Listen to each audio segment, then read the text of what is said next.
उमर बिन अबी सलमा रज़ियल्लाहु अन्हु कहते हैं कि मैं बच्चा था, एक दिन रसूलुल्लाह सल्लल्लाहु अलैहि वसल्लम के गोद में बैठा हुआ था। खाने के दौरान बर्तन में हाथ में फेर रहा था तो आप सल्लल्लाहु अलैहि वसल्लम ने फरमाया, या गुलाम सम्मिल्लाह वकुल बियमीनिक वकुल मिम्मा यलीक, कि बच्चे बिस्मिल्लाह पढ़ो, दाएं हाथ के साथ खाओ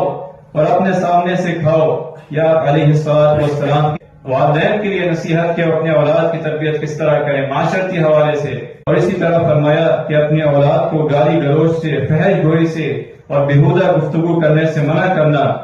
कि आप सल्लल्लाहु अलैहि वसल्लम ने फरमाया कि अपने वालिदैन को गालियां देना गुनाह कबीरा में से है, कि जब कोई किसी के वालिदैन को गाली देता है और वो उसके जवाब में उसके वालिदैन को गाली देता है, उसकी माँ को, उसके बाप को गाली देता है, तो अपने वालिदैन को गाली देना ये सब गुनाह कबीरा